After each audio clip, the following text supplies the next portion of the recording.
Bismillahirrahmanirrahim. Uhayyikum bitahiyyatil Islam. Assalamualaikum warahmatullahi wabarakatuh.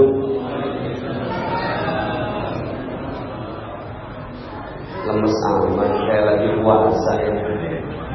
Bulan Ramadan, bulan rahmat, ramai orang pergi mengaji. Kalau salam tak dijawab semangat, kita ulang sekali lagi. Assalamualaikum warahmatullahi wabarakatuh.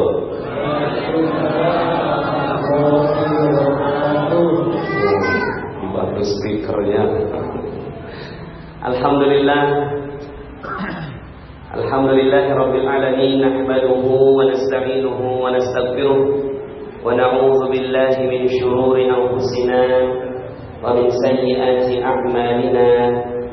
من يهد الله فلا مضل له ومن يضلل فلن تجد له وليا مرشدا أشهد أن لا إله إلا الله وأشهد أن محمدا عبده ورسوله لا نبي بعده اللهم صل وسلم على نبينا محمد وعلى آله وصحبه وجنوده وأنصاره ومن جاهد في سبيله إلى يوم الدين. قال الله تعالى في القرآن الكريم: أعوذ بالله من الشيطان الرجيم. بسم الله الرحمن الرحيم. شهر رمضان الذي أنزل فيه القرآن هدى للناس وبينات من الهدى والفرقان. وقال أيضا: وإذا سألك عبادي عني فإني قريب أجيب دعوة الداعي إذا دعان فليستجيبوا لي وليؤمنوا بي لعلهم يرشدون. صدق الله العظيم وصدق رسوله النبي الكريم ونحن على ذلك من الشاهدين ولا حول ولا قوة إلا بالله العلي العظيم. Alhamdulillah, segala puji bagi Allah yang memberikan nikmat-Nya kepada kita semua sehingga di hari yang berkah ini, di hari yang ke-20, akhir dari babak kedua di bulan suci Ramadan, yang berarti nanti malam kita masuk ke babak ketiga. Kalau seandainya kita menjadi orang yang sungguh-sungguh, maka nanti malam ini menjadi malam peraduan, malam yang paling dinantikan, malam ganjil 10 hari Ramadan ya. Bagi banyak orang yang sungguh-sungguh, dia sudah siap bekal untuk masuk masjid, tidak keluar-keluar sampai takbiran 10 hari. Siapa yang sudah check in ya, sudah daftar? Ada? Belum? Masih kerja? Daftar i'tikaf ya. Di sini diadain nggak i'tikaf? Diadain ya, sampai 10 hari.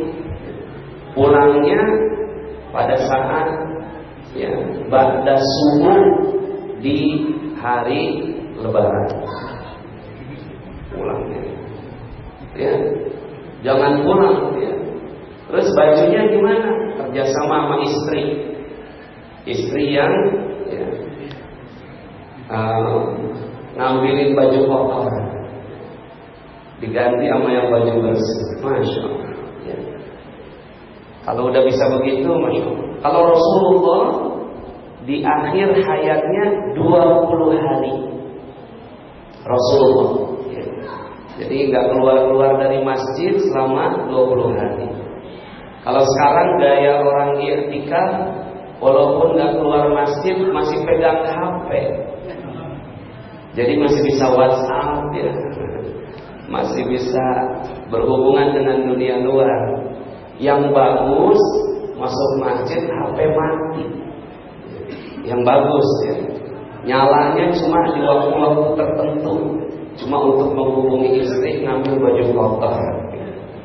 Allah ya. Mudah-mudahan kita diberikan kemampuan oleh Allah untuk beriktikaf ya. Mungkin perlu ya 1 kali dalam seumur hidup ya. Umroh aja bisa 11 hari ya. Umroh. Cuma umroh kan pakai belanja, beli oleh-oleh ya. Nah kalau yang 10 hari iktikaf ini dia nggak kemana-mana ya. Baik Bapak Ibu yang dirahmati oleh Allah Subhanahu wa Ta'ala,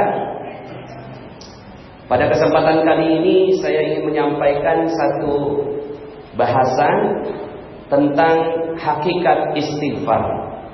Hakikat istighfar.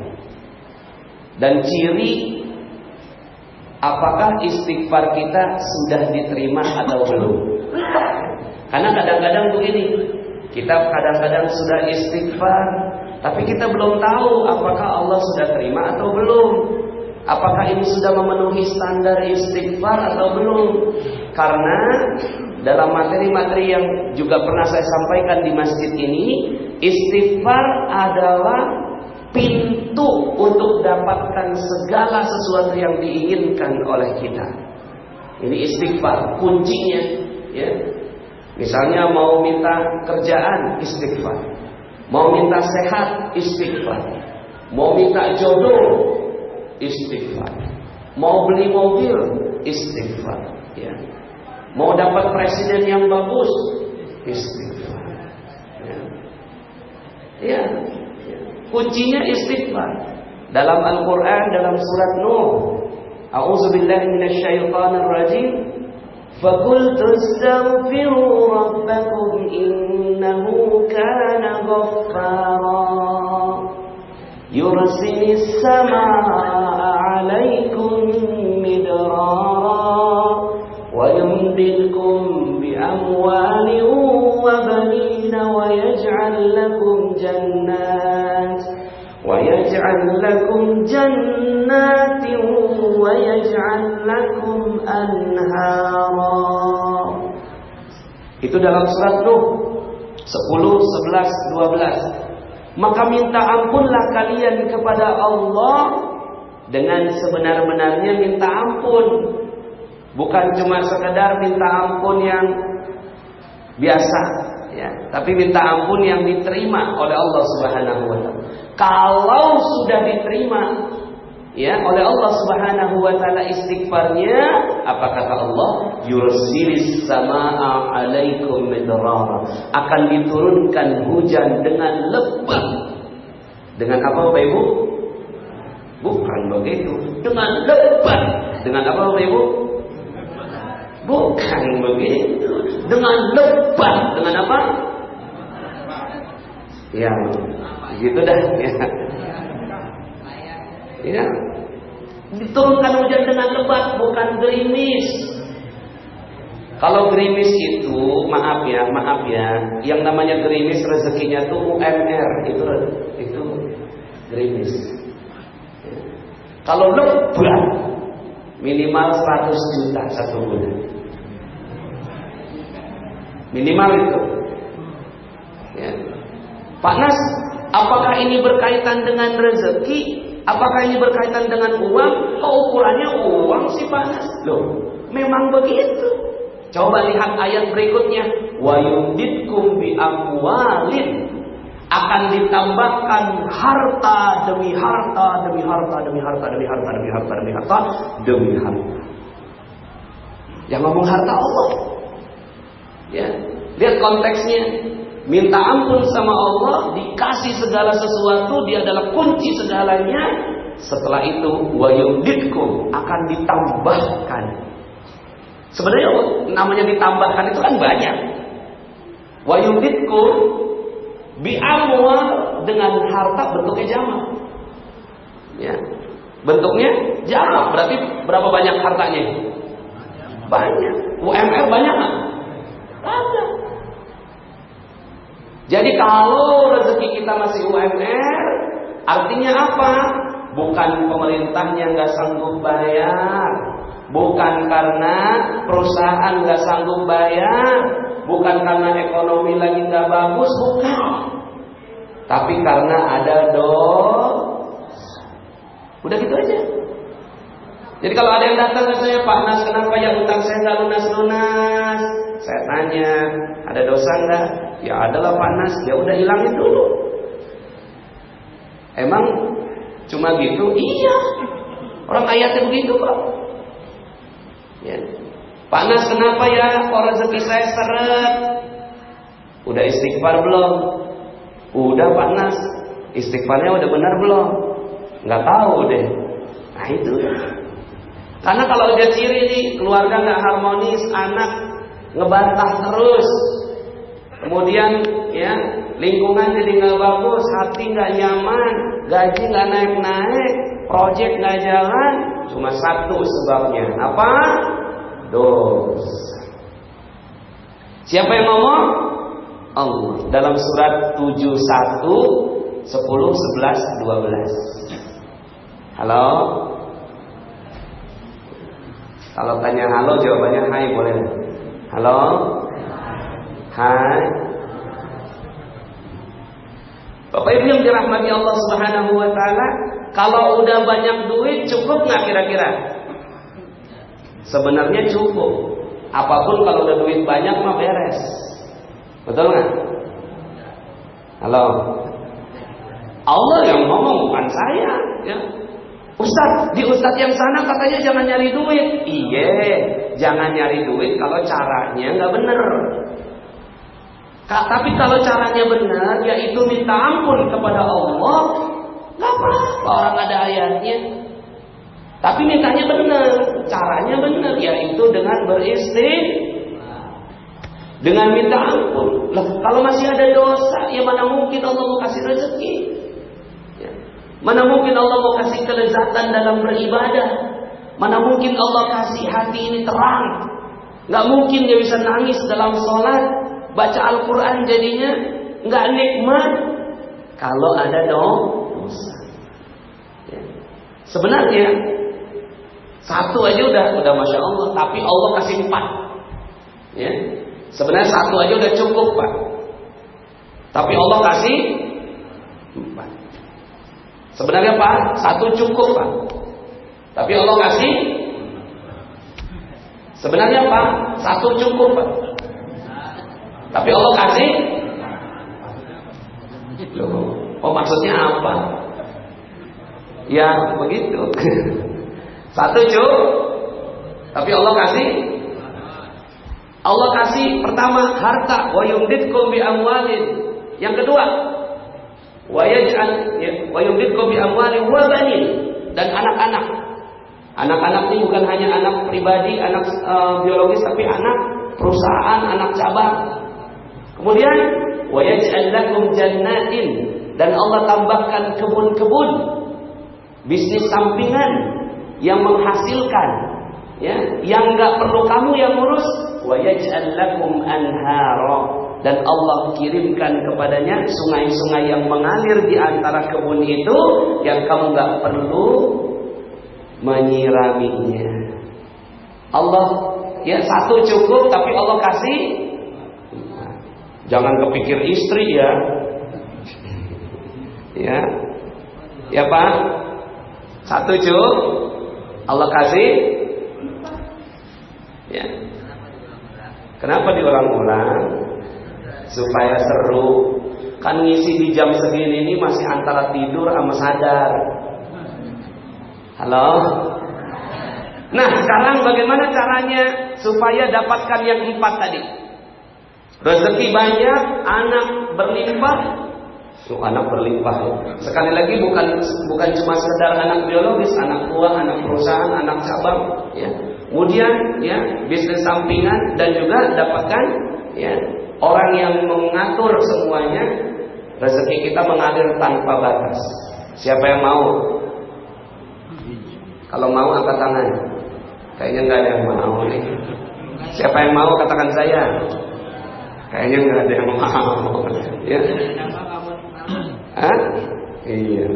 Dalam hati aja. Dalam hati ya, siap. Kalau gitu saya materinya dalam hati aja. Ya.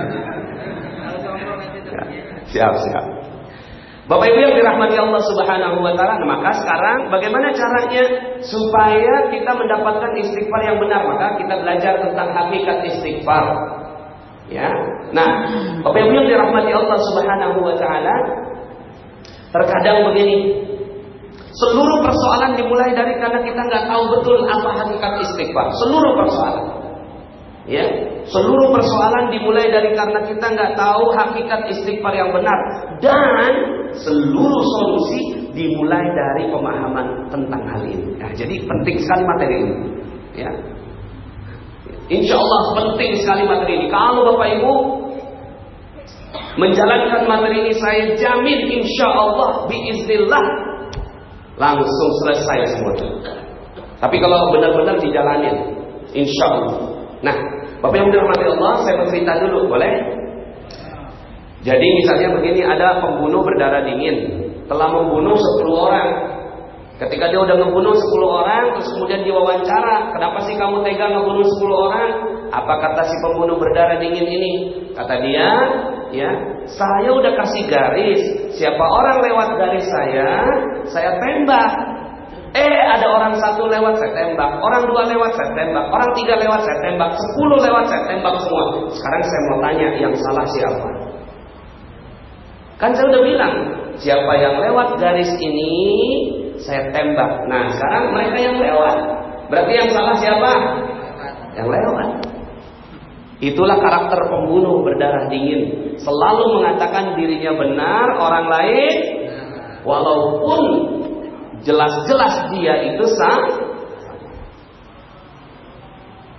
Ternyata sifat pembunuh berdarah dingin ini bukan hanya dimiliki oleh mereka, tapi rata-rata manusia yang punya persoalan.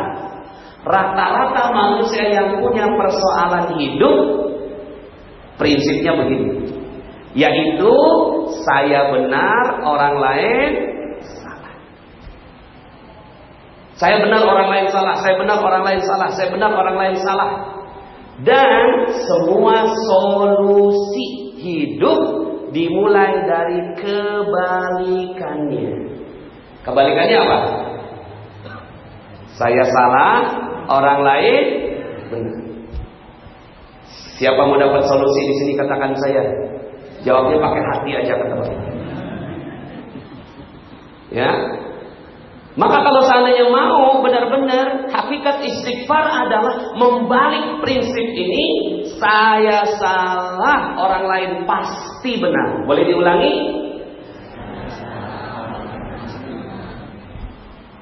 Contoh, suami minta bikinin kopi sama istri, "Mama, tolong bikinin kopi. Pagi ini papa mau ketemu investor, pakai dasi yang rapi, supaya seger, tolong ya bikinin kopi yang paling nikmat." Siap ayah. Pas dibikinin, diminum rasanya asin. Ternyata tuh istri, ya, antara gula sama garam berdampingan, diambil garam 2 sendok teh. 2 sendok makan. Kira-kira apa yang terjadi pada saat itu pas diminum? Astagfirullahaladzim. Ya, yang salah siapa? Yang salah siapa? Istri. Yang salah, yang benar saya, yang salah istri. Lu jangan begitu loh. Gue kan udah bilang, gue nih mau seger-segeran, mau minum kopi, mau ketemu investor. Paham gak lo? Si istri punya prinsip yang sama. Saya benar, suami salah. Cuma urusan kopi doang lu. Gue udah ngurusin anak lu 10. Cuma timbang bikin kopi dikit aja, bikin diri apa? Jangan sembarangan lo ya, gue suami lo. Emang kenapa kalau suami? Tuh kata si istri, ya. Seandainya diperbolehkan, pakai dalil. Seandainya diperbolehkan seorang manusia sujud kepada manusia yang lain, akan diperintahkan seorang wanita sujud pada suaminya. Paham? Kata si istri, gue yang punya sorga. 10 anak berarti 10 sorga. Adanya di mana? Kaki gue. Paham lo? Kira-kira, maaf ya, kira-kira apa yang terjadi? Suami bilang saya benar, istri salah. Istri bilang saya benar, suami salah. Apa yang terjadi kira-kira? Cekcok, clash, berantem, koslet. Halo. Seluruh persoalan dimulai dari prinsip ini. Saya benar, orang lain yang salah. Sekarang siapa yang mau dapat solusi? Katakan saya. Berani membaliknya. Berani balik. Pada saat suami minum kopi, astagfirullahaladzim, saya salah apa? Sampai istri bikin orang. Langsung dia muhasabah. Dia muhasabah. Kemarin mungkin ada orang yang saya zolimin, sehingga Allah tegur saya melalui kopi. Diam si suami. Saya salah, istri pasti benar. Saya salah, istri pasti benar. Saya salah, istri, kopi pasti benar. Pas dia merenung, istri ngeliat. Bang, kenapa bang? Enggak apa-apa. Kenapa kopi nggak diminum? Enggak apa-apa. Kenapa nggak diminum? Enggak apa-apa. Diambil kopinya sama istri. Astagfirullah, mama yang salah bang, maafkan mama. Enggak papa yang salah. Enggak mama yang salah. Enggak papa yang salah. Enggak mama yang salah. Kira-kira jadinya apa? Berpelukan. Halo. Prinsip sederhana inilah yang menyelesaikan semua persoalan. Maka, apa itu hakikat istighfar yang benar? Hakikat istighfar yang benar adalah dia selalu mengatakan saya salah, orang lain pasti benar dalam semua keadaan. Ini yang gak gampang. Ya, saya salah, orang lain benar. Saya salah, orang lain benar. Ya, dalam banyak sekali kejadian. Contoh waktu itu, ya, rumah saya, barang-barang di rumah saya itu agak hilang-hilang gitu. Istri saya beli jilbab hilang, saya beli ini hilang, saya beli ini hilang, anak saya beli mainan hilang. Nah, langsung tuh kita langsung pada curiga nih. Ini siapa yang ngambil gitu. Ya. Tapi kan kita nggak mungkin nuduh orang kalau nggak ada bukti. Memang mendatangkan bukti itu nggak gampang, perlu Mahkamah Konstitusi. Emang paling nggak gampang itu ngedatengin bukti, paling gampang nyolong, itu paling gampang. Ya, datengin buktinya, itu nggak gampang. Ya, bisa-bisa kita dituduh balik tuh, ya. Makan. Hati-hati saya mau. Jadi Bapak Ibu yang dirahmati Allah Subhanahu wa taala, apa yang terjadi? Suatu saat saya lagi nyetir, istri saya di samping, kemudian nerima telepon dari anak. Ya, apa? Oh gitu ya. Awas nanti Umi pulang. Saya nanya, ada apa Mi? Bi, semua barang ketemu Bi. Di mana? Di lemarinya si Mbak. Kira-kira yang salah siapa? Dalam kondisi begini siapa yang salah? Mbak. Kenapa dia nyolong? Berani-beraninya dia nyolong. Ya, menurut Abi gimana? Apa yang harus kita lakukan sama si Mbak itu? Saya lagi nyetir nih. Saya bilang, iya, kita yang salah. Istri saya bilang gini, kok bisa kita yang salah? Iya, kita yang salah. Kok bisa kita yang salah? Terangkan. Tak terangkanlah. Kok bisa saya yang salah? Kok bisa kita yang salah? Udah jelas-jelas dia maling. Kenapa kita yang salah? Iya, kita yang salah. Coba terangkan ke Umi. Bentar-bentar, saya juga lagi baru belajar. Jadi waktu itu saya baru belajar prinsip ini. Kan harus dipraktekin. Gimana cara prakteknya? Pas istri saya bilang begitu, oh iya kita yang salah. Coba terangkan kenapa kita yang salah. Bentar-bentar, saya lagi mikir. Saya bilang gitu. Oh iya, ketemu salahnya saya. Salahnya saya adalah, salahnya kita berdua adalah kita terlalu sibuk bekerja, keluar, dakwah, ngajarin orang. Ada orang 2, khadimat kita ada 2 di rumah karena anak kita 6. Khadimatnya 2. Ya, kalau 1 nggak sanggup, banyak yang nggak sanggup, anak 6. Khadimat 2 di rumah, nggak diajarin sama saya sama istri, berarti yang salah siapa? Setidaknya kan baca hadis ya tiap hari bareng khadimat, harusnya gitu. Tapi saya nggak ngajarin, berarti yang salah siapa? Pantas aja dia nyolong, karena ya dia nggak tahu ilmunya. Berarti siapa yang salah? Iya ya, kita yang salah ya, Bi. Tapi gimana, Bi? Aku nggak sanggup kalau ngomong depan dia. Mbak, kamu benar, saya salah. Ya jangan diomongin begitu. Prakteknya dalam hati. Saya salah. Ya. Kenapa? Iya. Setelah itu apa yang terjadi? Kita muhasabah. Selama ini kita ngomong istighfarnya gimana? Astagfirullah, tuh anak bandel banget. Astagfirullah, nih pembantu nyolong. Astagfirullah, tuh orang sembarangan nyebrang. Astagfirullah. Tapi astagfirullahnya nyalahin tuh kita istighfarnya gitu, kita gaya istighfar kita. Ya, gaya istighfar kita, saya benar, orang lain salah. Astagfirullah, itu bacaannya nggak benar.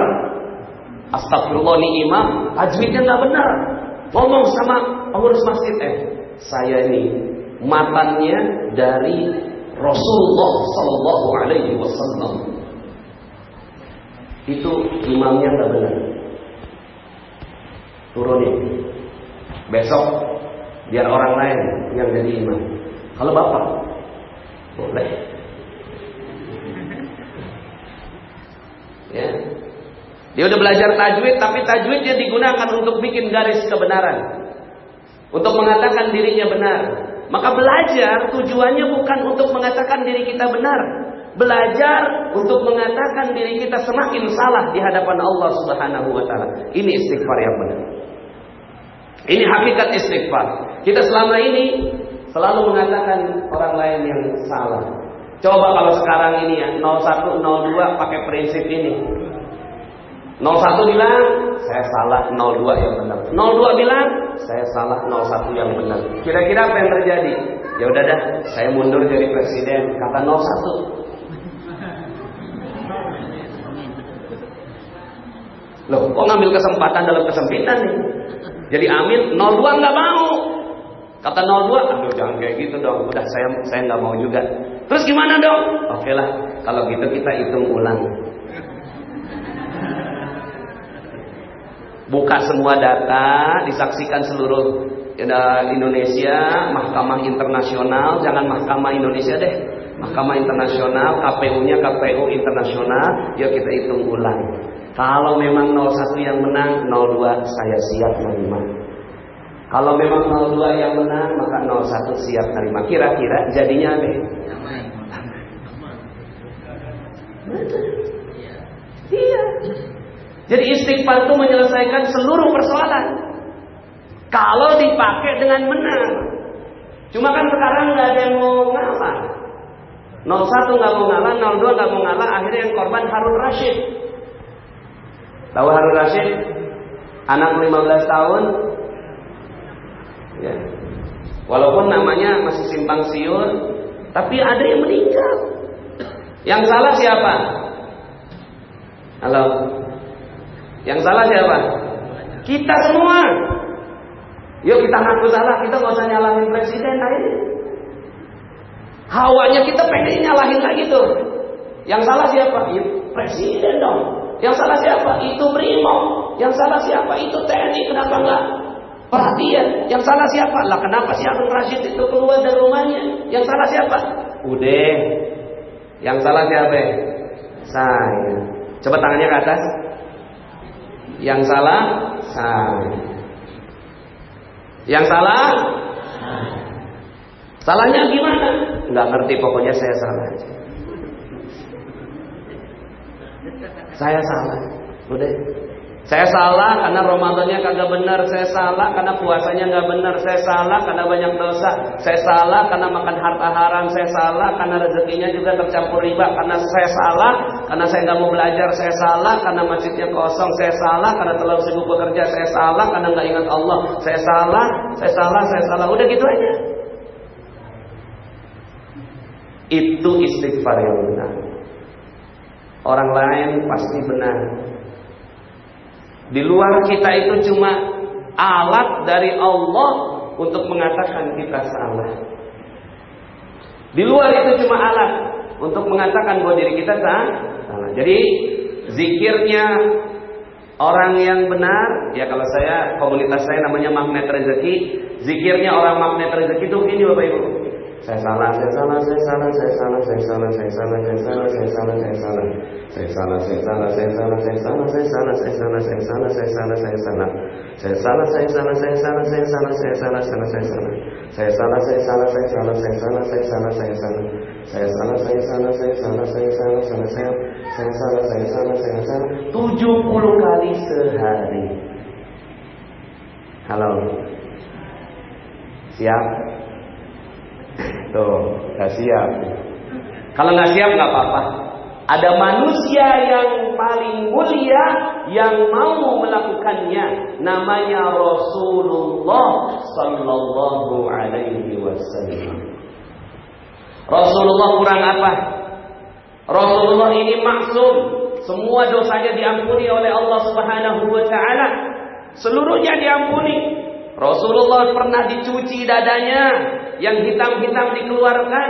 Lalu kemudian apa kata Rasul? Apa kata Allah? In huwa illa wahyu yuha.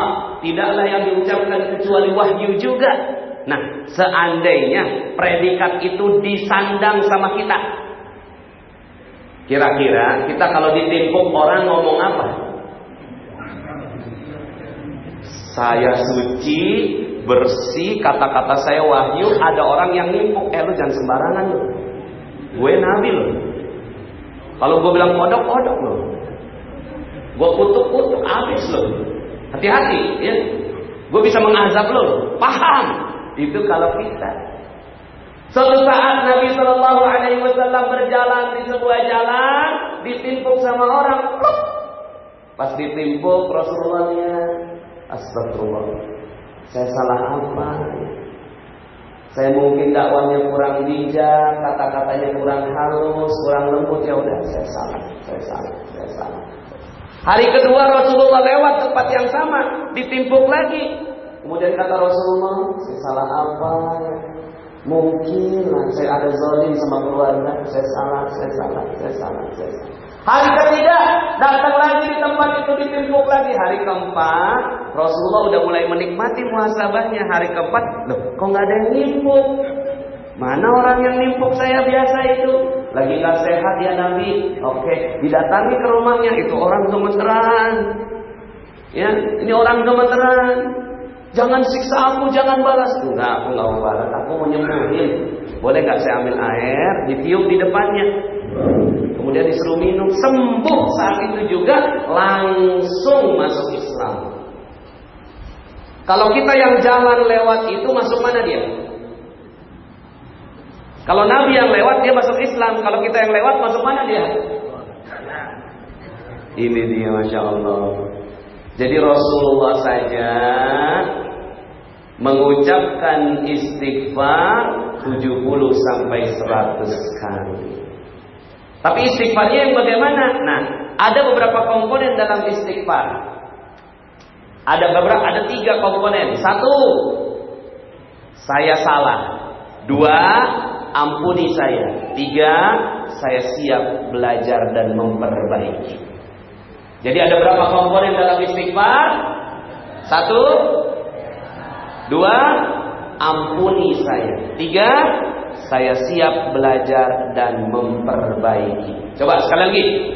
Ya, ada berapa komponen dalam istighfar? 1, 2, ampuni saya. 3, saya siap belajar dan memperbaiki. Seandainya ini yang dilakukan, Masya Allah, selesai semuanya. Anak ada apa-apa, ya udah. Tinggal kita nih orang tua nggak boleh juga marah sama anak. Kalau marah sama anak jadinya nggak benar juga. Papanya orang tua, paham kamu? Si anak lagi emosi juga. Cuma gara-gara orang tua aja lo belagu gitu. Tapi dalam hati loh. Ya, dalam hati dia nggak ngomong mulut karena takut. Tapi dalam hati. Terus gimana dong kalau ada salah? Anak saya nonton bioskop. Yang salah siapanya? Bapaknya. Astagfirullah. Nah, sini dulu. Ada apa, Bi? Kamu ke bioskop ya? Iya, Bi. Aduh, Abi yang salah. Ya Allah, Abi salah apa sampai kamu kayak gini? Maafin Abi ya, Nak. Mungkin ada harta Abi yang enggak bagus, subhan, yang haram sehingga kamu jadi kayak gini. Si anak bilang gimana kira-kira kalau udah digituin? Aduh, jangan gitu dong, Bi. Ya udah, Bi, aku minta maaf. Ya udah, yuk sama-sama kita jadi orang baik. Ya udah, Bi, makasih ya, Bi. Ya ampuni aku gitu dah. Halo.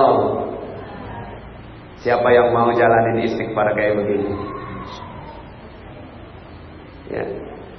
Kalau mau jalanin istighfar kayak gini, Masya Allah, selesai semuanya. Karena sebenarnya hidup kita cuma dua. Hidup kita cuma apa? Dua. Mau jadi Nabi Adam atau mau jadi iblis. Udah gitu doang. Siapa mau jadi Nabi Adam? Siapa mau jadi iblis?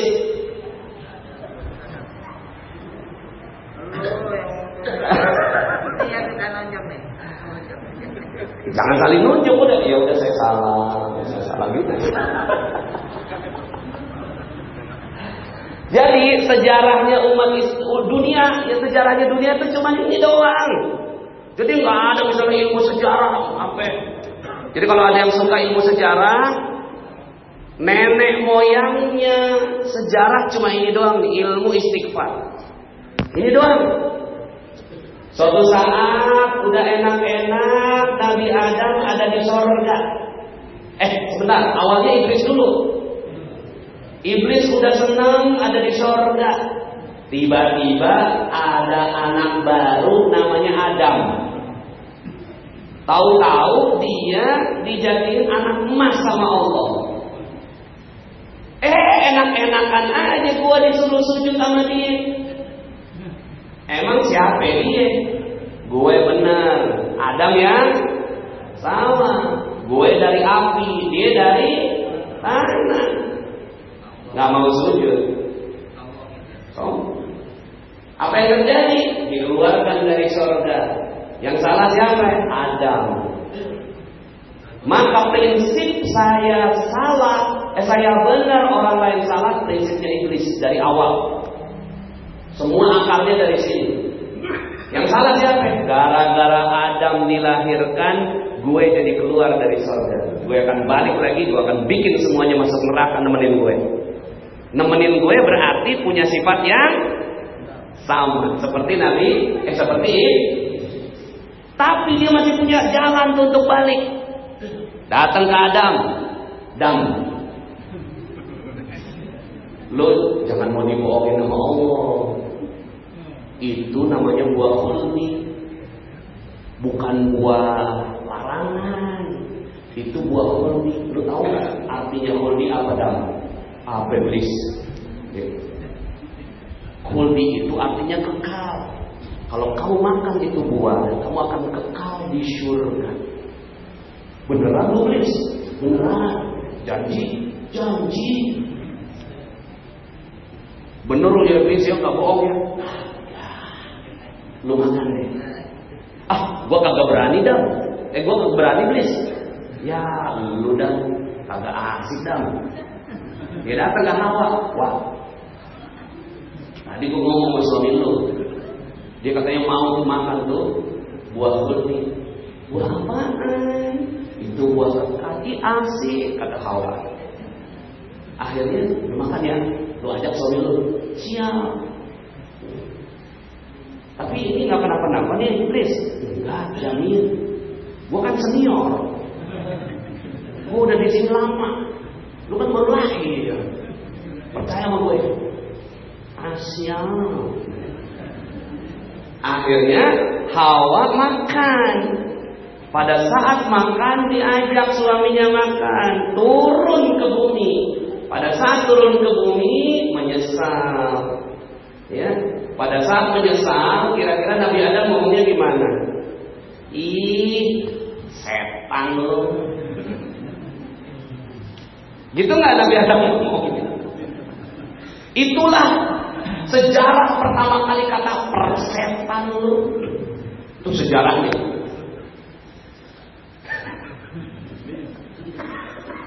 Jadi Nabi Adam nyalahin iblis, betul nggak?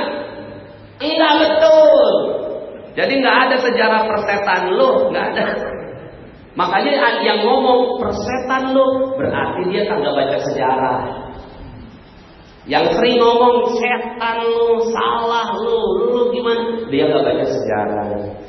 Sejarahnya Nabi Adam langsung angkat tangan, Rabbana zalamna anfusana wa illam taghfir lana wa tarhamna lanakunanna minal khasirin. Aku telah menzalimi diriku sendiri. Kalaulah engkau tidak mengampuni diriku, sungguh aku termasuk orang yang merugi. Itu doa adalah doa paling panjang yang belum dikabulkan Allah. Bapak Ibu pernah dengar doanya Nabi Yunus? La ilaha illa anta subhanaka inni kuntu minadh dhalimin. Dikabulin? Kabulin. Kabulnya apa? Keluar dari tapi doa Rabbana zalamna belum dikabulin.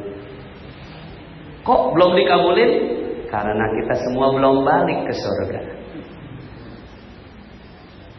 Akhirnya menyesal. 1000 tahun lebih hidupnya Nabi Adam cuma ini senandung Rabbana zalamna anfusana wa illam taghfir lana wa tarhamna lanakunanna Rabbana zalamna anfusana wa illam taghfir lana wa tarhamna lanakunanna. Ilmunya Nabi Adam cuma satu, mengakui dosa. Jadi sekarang sejarahnya gitu. Jadi sekarang kita mau pilih jadi apa? Jadi kaumnya Nabi Adam atau kaumnya iblis? Kalau mau jadi kaumnya iblis, maka silahkan katakan semua salah. Ini salahnya dia, ini salahnya dia, salahnya dia. Salahnya dia karena dia Islamnya radikal. Salah dia. Maka diambil senjata, tembak. Salahnya dia karena dia ya Islamnya moderat, liberal. Ya, dia turun ke jalan. Coba sekarang semuanya udah. Semuanya coba bilang astagfirullahaladzim, astagfirullahaladzim, astagfirullahaladzim. Saya salah, ampuni saya siap belajar dan memperbaiki. Saya salah, ampuni saya siap belajar dan memperbaiki. Saya salah, ampuni saya siap belajar dan memperbaiki. Jangan pakai bahasa Arab deh. Enggak usah astagfirullah. Enggak usah. Pakai bahasa Indonesia aja. Yang penting kan isinya sama. Saya salah, ampuni saya siap belajar. Saya salah, ampuni saya siap belajar. Saya salah, ampuni saya siap belajar. Saya salah, ampuni saya siap belajar. Saya salah, ampuni saya siap belajar. Saya salah, ampuni saya siap belajar. Halo. Kalau yang kayak gini, inilah orang-orang yang keluar dari Ramadan bersih tanpa dosa.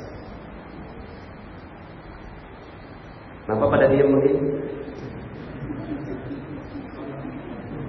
Ya, udahlah. Saya salah. Kenapa negara kayak gini? Yang salah siapa? Saya. Udah gini aja udah. Saya salah. Belajar tajwid untuk ngaku paling salah. Belajar fikih untuk ngaku belajar paling salah. Belajar hari ini ujungnya untuk ngaku saya salah. Gitu aja. Terakhir, nggak terasa ya udah hampir sejam. Ketika alam mahsyar, kagak beres-beres. Alam mahsyar ini nggak ada tujuan, nggak ada cita-cita, nggak ada himmah, nggak ada kerjaan, nggak ada ngapa-ngapain, tapi berjalannya ribuan kali lipat dibandingkan dengan hidup kita di dunia. Jadi bosannya tuh ampun-ampunan. Akhirnya semua bosan. Akhirnya ngomonglah sama semuanya pada ngumpul. Siapa yang bisa menghentikan ini semua? Ini ada dalam kitab Tanbihul Ghafilin. Datanglah ke Nabi Adam, ya Nabi Adam, tolong minta sama Allah agar alam mahsyar dihentikan. Kami udah bosan dengan masa ini. Kata Nabi Adam, yang bisa menghentikan ini adalah orang yang gak punya dosa. Ya udah, engkau yang minta, engkau kan Nabi pertama. Saya paling banyak dosanya. Hah? Dosa kamu apa ya Nabi Adam? Dosa saya adalah membuat kalian keluar dari surga. Itu dosa saya. Aduh, ampuni saya. Saya paling banyak dosanya. Coba ngomong sama Nabi Nuh. Mungkin dia sudah diampuni dosanya sama Allah. Datang Nabi Nuh. Ya Nuh, tolong hentikan ini alam mahsyar, minta sama Allah. Nggak bisa. Yang bisa menghentikan ini orang yang nggak punya dosa. Saya banyak dosa. Dosa engkau apa? Anak saya nggak bisa ajak kepada dalam agama Allah, sehingga dia diazab. Satu aja yang diazab sama Allah, saya salah sebagai orang tua. Coba ngomong sama Nabi Ibrahim. Nabi Ibrahim, tolong ini hentikan. Nggak bisa. Yang bisa menghentikan ini orang yang nggak punya salah. Kamu salahnya apa? Kamu adalah bapaknya para nabi. Saya tuh punya 2 istri, tapi nggak akur. Yang satu saya usir ke Mekah. Halo, salahnya? Aduh, berarti kan saya salah. Coba ngomong sama Nabi Yusuf. Ya Allah, saya banyak salah. Dosa engkau apa? Salah engkau apa ya Nabi Yusuf? Bukannya engkau tampan jadi nabi dan menjadi bendahara, ya raja. Saya tuh salah.